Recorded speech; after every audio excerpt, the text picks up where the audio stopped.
Frères et sœurs, je voudrais d'abord vous faire une confidence. J'ai un grand désir de vous serrer la main, chacun, voire vous embrasser pour vous exprimer mon affection fraternelle.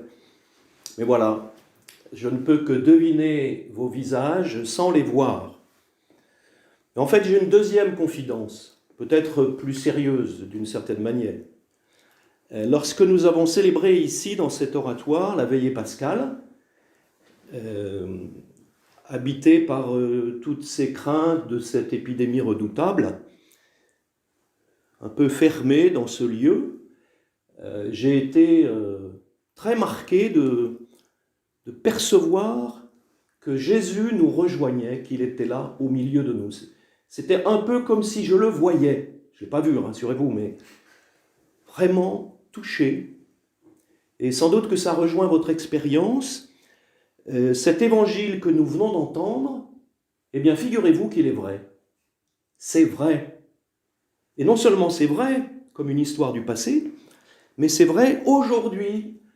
Alors pas sous les mêmes modalités, mais sous la modalité liturgique, sous la modalité de l'assemblée dispersée que nous sommes, Jésus est au milieu de nous et il nous communique sa paix, il suscite en nous une joie tout à fait étonnante.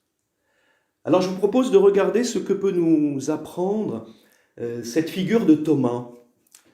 Thomas, c'est sans doute l'apôtre le plus connu, parce que vous avez entendu comme moi des personnes qui disent « Oh là là, moi je ne crois ce que je vois comme Thomas ». Mais en réalité, la foi, ce n'est pas de l'ordre du constat ou d'une évidence. Thomas, en fait, sans doute, il a une recherche plus sérieuse qu'on ne l'imagine.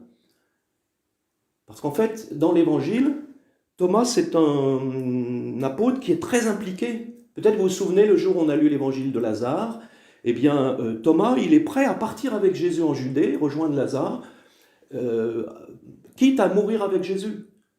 Et puis, profondément, c'est Thomas qui demande à Jésus « Montre-nous le Père ».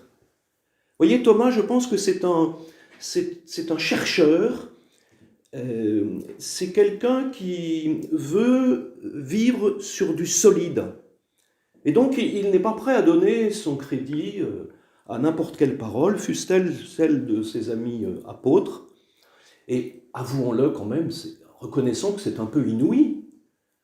Peu de jours après la mort de Jésus, prétendre avoir vu Jésus, c'est quand même étonnant.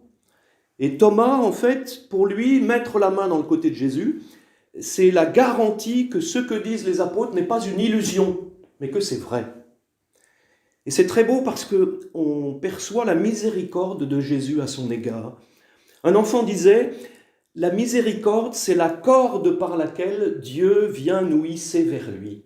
La corde par laquelle Dieu vient nous hisser vers lui. Et Jésus, il se met à la portée de Thomas, il attend patiemment. Une semaine, il le laisse mûrir. Et vous avez bien remarqué, c'est au cœur du groupe des apôtres que Jésus lui dévoile la trace des clous et de son cœur blessé. Et c'est très beau parce qu'il le fait sans reproche, sans condamnation, simplement en invitant Thomas et en nous invitant à entrer dans la foi. Et c'est important parce que, en fait, c'est pas simplement une vérification en quelque sorte, mais ces plaies sur le corps de Jésus, elles ont un sens.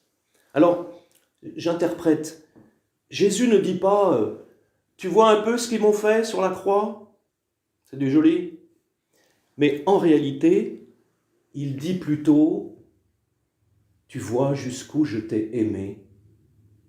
J'ai donné ma vie pour toi. Et c'est ce qui fait basculer Thomas dans la foi. Alors, est-ce que Thomas a mis le doigt dans le côté de Jésus ? Certains peintres l'ont représenté. C'est intéressant de mesurer que l'Évangile n'en dit rien, si ce n'est que l'Évangile rapporte cette magnifique confession de foi. « Mon Seigneur et mon Dieu ». Parfois, je l'entends des personnes qui viennent communier. Et alors, nous comprenons avec Thomas que le ressuscité est bien le crucifié du Golgotha. Vous Voyez, ces plaies sont comme la signature que c'est bien lui, Jésus, que les disciples et les apôtres ont suivi. Et à jamais, c'est étonnant, à jamais, les plaies de Jésus sont gravées, inscrites dans le corps glorieux de Jésus, dans l'éternité. Ça me dépasse. Alors vous voyez, il y a ces deux facettes du mystère pascal qui sont indissociables. Jésus est le vivant qui nous entraîne dans cette vie renouvelée, dans cette résurrection pour la vie éternelle. Mais en même temps, il est celui qui me rejoint jusque dans mes souffrances et mes blessures les plus secrètes. Alors aujourd'hui, nous vivons la foi qui repose sur le témoignage des apôtres, que nous recevons par l'Église et dans l'Église, et nous sommes, comme le dit l'Évangile, heureux de croire sans avoir vu. Mais comme Thomas, notre foi, ce n'est pas en quelque sorte dire oui les yeux fermés, sans rien comprendre. Notre foi, elle s'enracine dans une expérience reconnue. Alors, j'ai rencontré il y a quelque temps une jeune fiancée qui me partageait la chose suivante. Elle me disait, moi j'ai été baptisée, mais je n'ai pas eu d'éducation chrétienne. Et il y a 6 ans, lors d'une veillée de Noël, je suis venu recevoir la bénédiction du prêtre et j'ai perçu la présence de Dieu.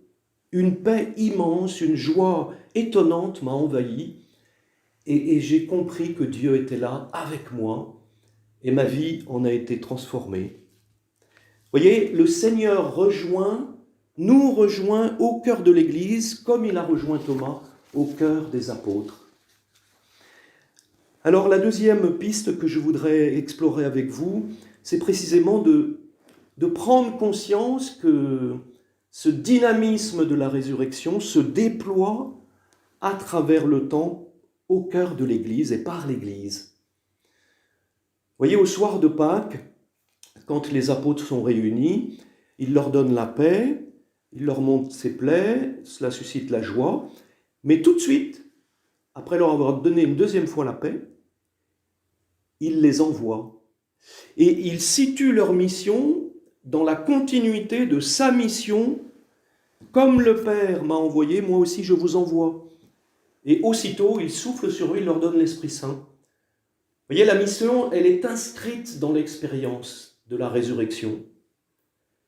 Et c'est une mission de libération puisqu'il les envoie pour remettre les péchés.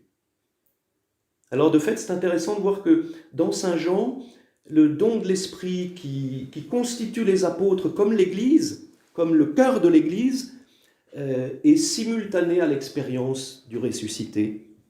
Alors, tout est accompli dans la mort et la résurrection, à un moment, on pourrait dire à un instant T de l'histoire, mais cette puissance de résurrection se diffuse peu à peu à travers le temps et dans l'espace par l'Église. Depuis 2000 ans, on pourrait dire que ça fait 2000 ans que ça dure.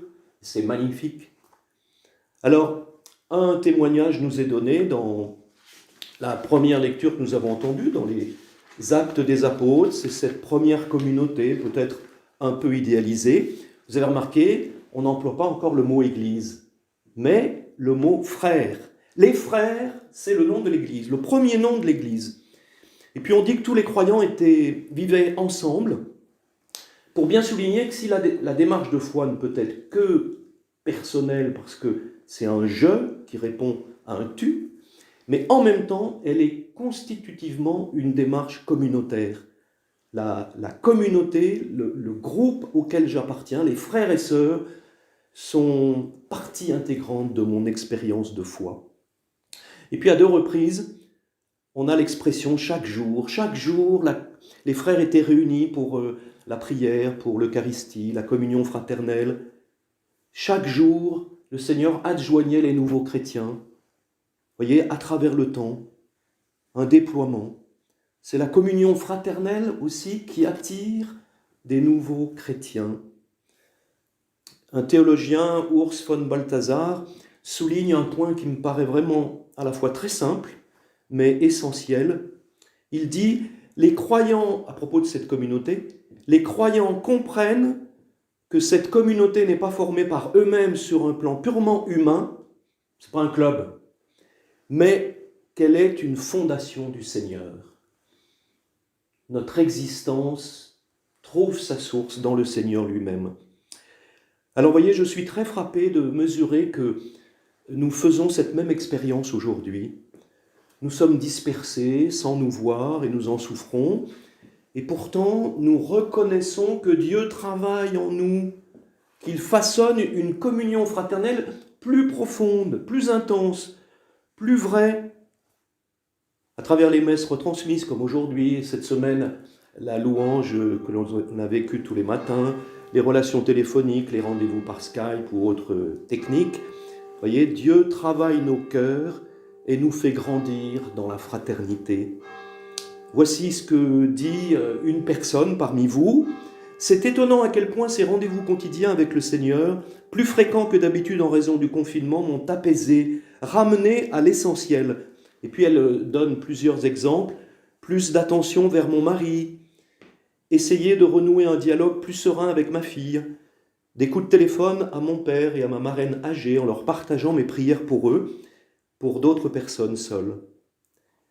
Vous voyez, il y a un couple me disait dans la préparation au mariage, vous savez, c'est étonnant, parce que l'éloignement nous a rapprochés. Eh bien, je crois qu'aujourd'hui, le fait d'être dispersés nous rapproche. Mais ce n'est pas une œuvre purement humaine, c'est l'œuvre de Dieu qui s'accomplit et qui nous fait devenir davantage frères et sœurs les uns des autres. Alors vous comprenez bien qu'une fois que le confinement sera fini, ça va venir bientôt, c'est dans 3 semaines, on a déjà vécu 5, eh bien on va comprendre qu'on n'a pas vécu simplement une espèce de parenthèse où on a essayé de faire au mieux, mais pour repartir finalement comme avant, avec les mêmes habitudes, mais on va être différents, radicalement différents, parce que le Seigneur nous aura façonnés, aura fait de nous une communauté de frères et sœurs dans la foi, plus vivante. Et vous avez entendu la deuxième lecture, c'est exactement ce que nous vivons. Vous exultez de joie, même s'il faut que vous soyez affligés, pour un temps encore, 3 semaines, par toutes sortes d'épreuves. On les connaît, partiellement. Elles vérifieront la qualité de votre foi, qui a bien plus de prix que l'or. En fait, ce n'est pas simplement qu'elle vérifie la qualité de la foi, mais elle la fait éclore. Alors voyez, frères et sœurs, soyons heureux de cette joie que donne le Seigneur, de cette conscience qu'il nous façonne, et que l'œuvre dont on est bénéficiaire nous dépasse complètement, ne nous appartient pas, et que c'est un trésor que nous aurons à entretenir lorsque nous sortirons du confinement dans une nouveauté dans notre manière d'être en paroisse.